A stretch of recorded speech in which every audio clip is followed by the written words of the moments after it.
So, hello and welcome to the New Gig podcast. I'm your host, Glenn Hodgson, and today I'm delighted to be joined by a professor at Bahrain Polytechnic and author, Dr. Bilal Pandow. How are you doing, Bilal?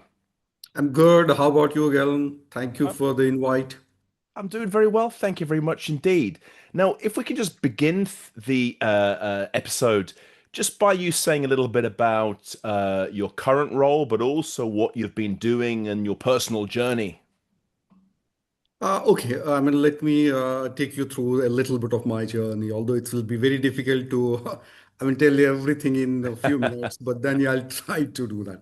So, what I have been, so I have always believed that education and finance shouldn't be in the silos. So they are the tools we use to build better lives. Yeah. And there's where my journey starts. So over the last 20 years, so what I have been doing is spanning from banking, academia, and to then into developmental sector. So across Middle East, South Asia. And currently, I'm serving as an associate professor at Bahrain Polytechnic, as you said, mentioned in the beginning of intro. So, where basically what I'm doing is I'm helping to build the next generation of the financial intelligence through MS programs. But if you ask me what truly drives me, so it's basically the human side of these numbers. So whether I'm editing global research on climate finance for the publications, be it Springer, Wiley, or writing my children's books. That's on more on financial literacy, like A to Mm. Z of finance. I've written Money Villa, so where I basically teach kids about being money smart, and that's my goal is basically to make it to break these difficult financial concepts into simpler and accessible so that everybody will be able to understand. And my Yeah. career has been about bridging the gap between the policy and everyday reality of the financial inclusion. Yeah. Absolutely fantastic. And I think this So is so. I hope I tried to, as brief as possible. Yeah, no, absolutely. But it's so important. And I think that these are very specific parallel activities, but also they're joined. And one feeds into the other in terms of the knowledge and the education and the that practical element that you can actually bring in. So it's not just theoretical models, but it's real life observations and concrete examples that you're utilizing. And I think that's a very, very strong angle that we do have there. And Completely agree with you. Bilal, we talk a lot about on this podcast the future of work and the platform economy. I think with your specific focus that you've got on the Middle East and on South Asia, it would be great to get your inputs and insights about how the future of work is looking in your geographies that you focus on. What's happening? What's changing? How is technology being utilized? Thank you, Galen, for asking this wonderful question and so relevant in present day times. When we look at the future of work in India and the Middle East, so what we are seeing is massive shift in how people connect with the opportunities. In India, we're looking at powerhouses that could support around 90 million jobs. Those are projections. In Yeah. future, that's going to happen. So, and that's going to add significantly to the GDP of the country. So it's not just about gigs anymore. So Mm. it's about formalization of labor through digital records. Yeah. Now, let me use some key statistics and projections. So there are estimates that gig or platform workers range from 12 million. So it's the figures in 24-25 financial year.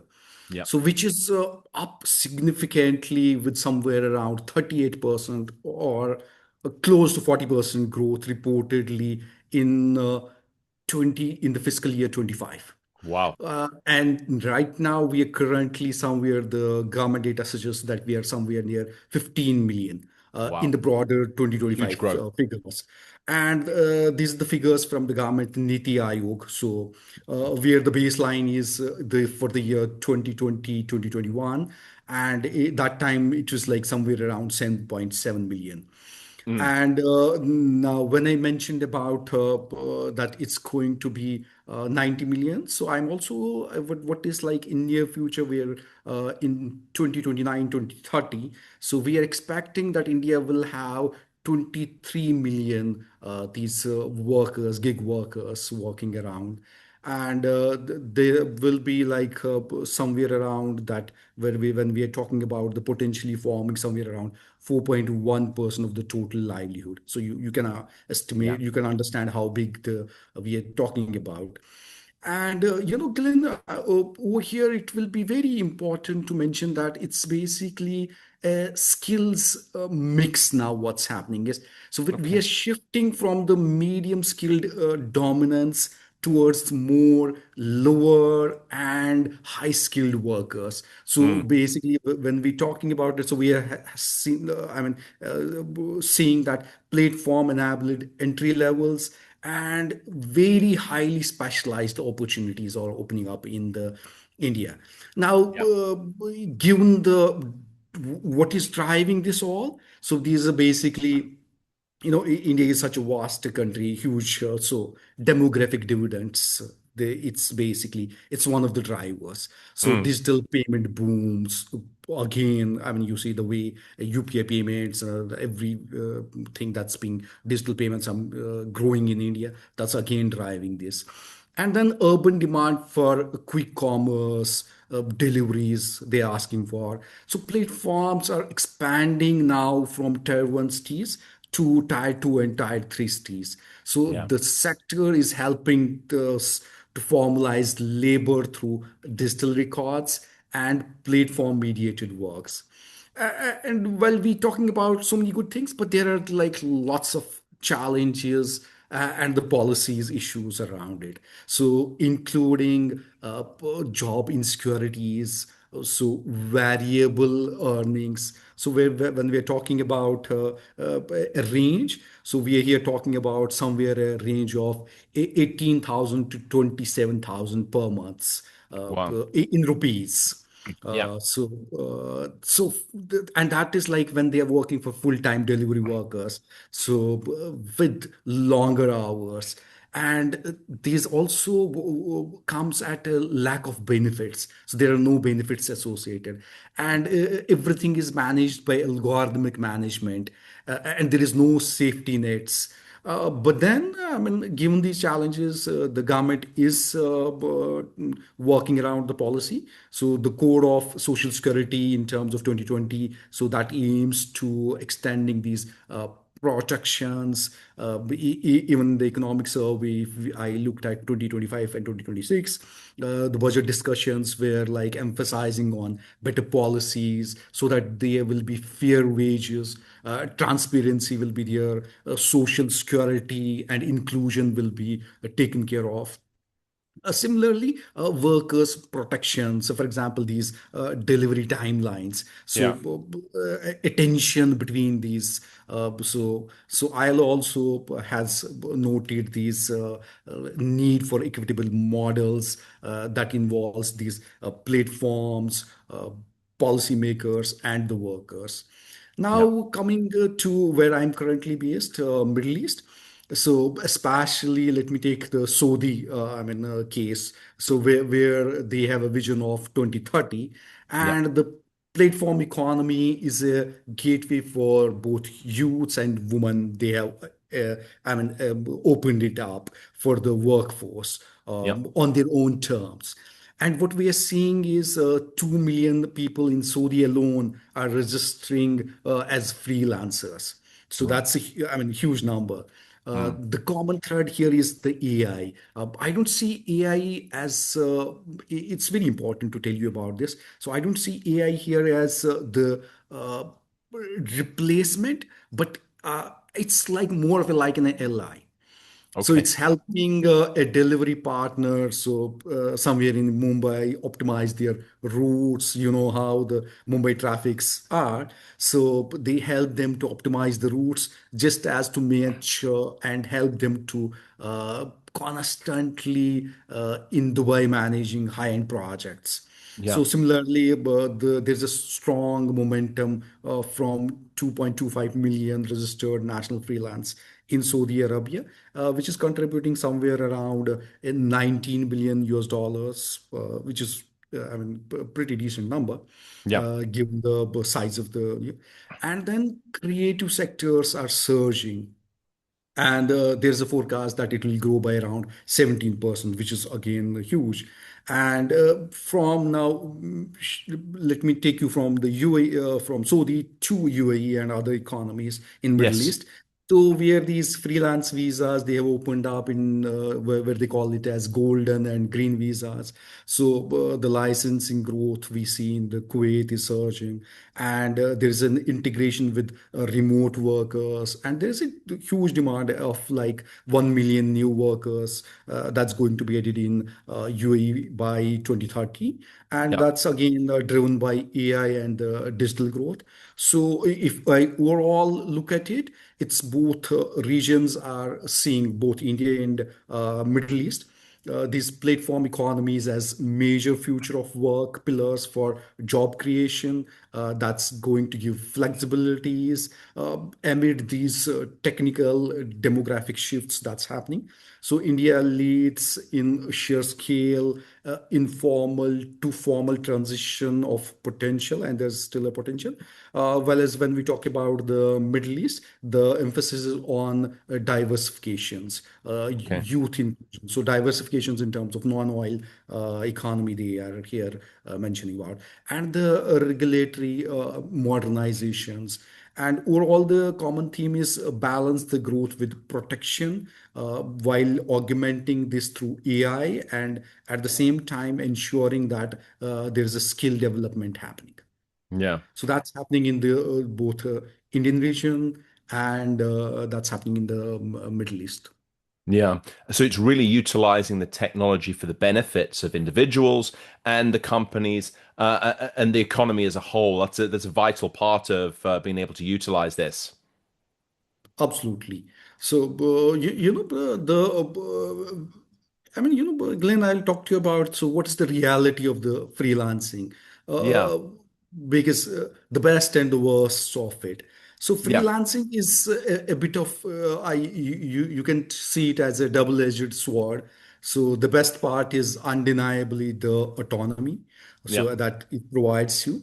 So there's a certain dignity in being your own boss, choosing your own clients, setting your hours, and align your work with your life rather than other way around. So right now, so what we are doing. So for those with high-end skills, there's no salary caps, which is incredibly empowering, I should Yeah. say. So, however, we have to be honest about the worst part. So, when we talk about the worst part, it's often the feast or famine cycle. Yeah. So, you lose the traditional safety net. Mm. There's no employer providing these health insurance or even the retirement plans. So, you're also the CEO, the marketing manager, the your invoice collector or debt collector, all at once, Mm. which can lead to what because I often talk to them for my research and other things, and I've seen that these lead to the real burnouts if you Okay. aren't careful. So it's about lifestyle that requires as much discipline as it offers freedom. So if I look at now the overall outlook for particularly like 2026, 25, 26. So this freelancing suits self-motivated, disciplined people Right. with in-depth skills who build strong networks with financial buffers. So success rates improve with specialization, AI leverage, client retention, and Yeah. treating it like a real business. So many who stick to it and report high fulfillment. The research has shown that they report this the contentment, and it's not for everyone. So failure rates are higher in the first year without the preparations. Surveys even have shown that stronger satisfaction among established freelancers, but the journey involves significant hustles. Yeah, absolutely. And you've said previously about sort of India and the Middle East in terms of what's actually sort of happening and the evolution. But from your perspective, what would you think needs to change? Is it more legislation? Is it a better framework in place to make sure that there is the protections, there is the sort of the elements that make sure that workers are looked after and they can choose this lifestyle, but also they're not treated as second-class citizens if they go down this route. Yeah. Let me, Glenn, give you, particularly with regard to what needs to be done in India. So when we are talking about India, so India is a gig economy and it's growing. Yeah, It's moving beyond the simple delivery work into the high skilled areas like yeah, tech consulting. It's finally reaching from tier one to tier two and tier three cities, where there's a huge potential out there and it's a big market out there that needs to be encashed. But for this to be sustainable, I want to see the pragmatic or pro-growth vision, where again the drivers are smartphone penetrations, which is greater than 800 million users, and you have seen the incredible growth in UPI and digital payments booms. But yeah, then we have seen the growth in e-commerce or quick commerce. But the foremost examples can be Zomato, Swiggy, Blinkit, Zepto. And then the rider hailings, the freelance mm, platforms that are coming up. It absorbs those surplus labor amid job market pressures, and formalizes part of the informal economy through digital records. Now, in terms of when you talk about the regulatory evolution, so the code on social security of 2020, it's implemented around that has been implemented around last year, 2025. mm, So formally recognizing these gig platform workers for the first time. And it required platforms to aggregators to contribute 1 to 2% of their turnover for the social security fund, for the benefit of these gig workers. That will include health, accidents, life insurance. Draft rules are set eligibility thresholds. Like for example, they have to be in one platform for 90 days, or somewhere around 120 days across the multiple platforms. yeah, States like, for example, because I told you it's like huge India, the states like Karnataka, Rajasthan, and others are experimenting with the additional welfare boards. right, So there is like integration happening with the eSharm Pro. Portal that's underway with the plans of they will be issue the ID cards, and they will increase the social security net schemes in mm, terms of PMJY health insurance to these gig workers around. So we need, and while this all is happening, at the same time, we also need that there has to be algorithmic transparency. So workers should understand how they are being rated, yeah, why they get certain assignments. It shouldn't be a black box. mm, And second, personally, I'm a big advocate for portable social security.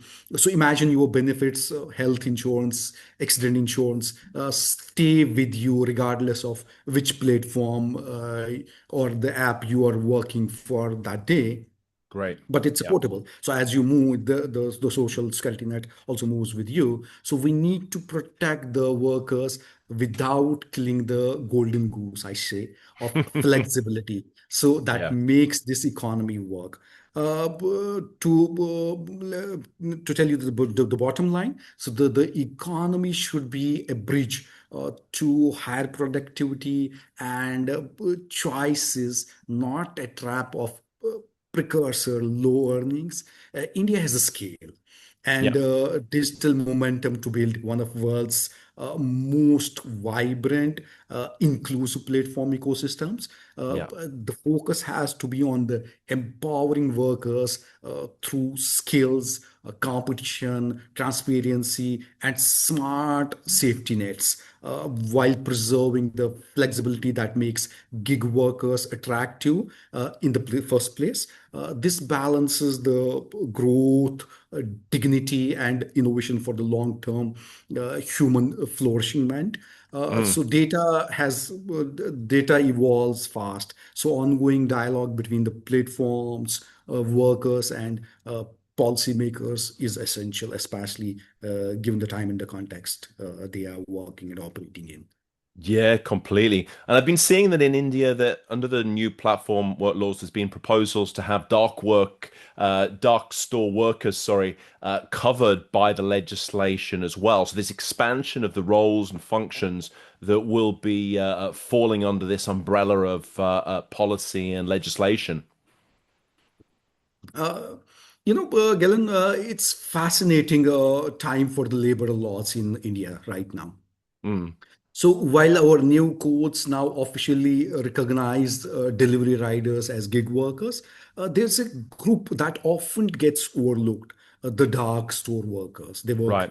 So these are the pickers, packers, working inside those micro fulfillment centers to make those 10-minute deliveries possible. Yeah, And there are no major dedicated national moves specifically targeting these dark store workers for coverages under India's new platform gig economy laws as of 2026, as we are talking. yeah, So these dark stores, for the e-commerce platforms, as I mentioned about, like Blinkit, Zepti, Swiggy, Instamart. So these primarily stores in staff for pickings, packing, and loading. So these rules also differ from last mile delivery gig workers. So yeah, currently, what's happening is that these workers aren't classified as platform workers under the new laws, but they are usually treated as traditional warehouse employees or contract staff. However, the yeah, quick commerce grows, the pressure is mounting on the government now. So we see the government intervening recently to the pushback on 10-minute promises because of the safety concerns. It's a huge risk. I believe the next step in the legal system of the India as it is evolving, how to ensure that these indoor workers get the same dignity and the protection as the riders on the street, yes. call this gig workers. Yeah, absolutely. And I think this is something that is essential. As you know, the numbers that you've been quoting there, as the numbers increase exponentially from month to month and year to year, getting these things right is possible. And why do you think, Bilal, that this is such an important change, that there's more and more individuals who want this lifestyle, who want this want this work style? It seems to be something that is growing when we look at the figures. What do you think the reasons behind that? Is it people want the freedom and flexibility, or they want to be an entrepreneur? How does it? Where does this come from? Glenn, why is this happening now? So, yeah, and the reason I mean, everywhere based on the research that I could see is that because people are choosing freedom over now that 9 to 5. Right. So they want to break that. So they want a freedom from, especially for the younger generations like Gen Z, the idea of relying on a single employer feels risky. So they would rather have multiple income streams and the ability to work from anywhere. Yeah. So technology, especially AI, has lowered these entry barriers. So you can now manage these complex projects alone that are used to require a whole team. It's entrepreneurial shift in our culture. So people aren't just looking for a job; they're looking for the purpose and the personal growth. While Yeah. it's not for everyone, but for those with the right skills, it offers a way to build a career that actually fits their life. Yeah, absolutely. Well, I think it's we see that it's playing out in the statistics, and the need to get this rules of the road right at the same time to allow this to focus on and to develop. And I think it's a fantastic element, and it's interesting to watch the developments in the growth in the different regions and the different geographies globally. Yeah. Indeed, it's very interesting times as we are seeing. So, everywhere in globally, the way the governments are responding, the way people are behaving, and the way these digital technologies, the AI is shaping the whole workforce, the work, the paradigm of the work itself. So, it's Yeah. an interesting time that way. Yeah. Absolutely. Well, but I really appreciate your time coming on to talk about these issues and to share your knowledge and expertise on the podcast. Very much appreciated. Thank you very much for your time and energy and sharing these thoughts with us today. I really appreciate it. Thank you, Gillen, for the invite for this. At the same time, I should say you're doing an incredible job. I've seen lots of your videos. Wonderful knowledge sharing platform. Please keep it up, and thank you again for the invite. It was Th- wonderful talking to you as well. Thank you very much indeed. Pleasure. Speak to you soon. Bye now. Bye bye.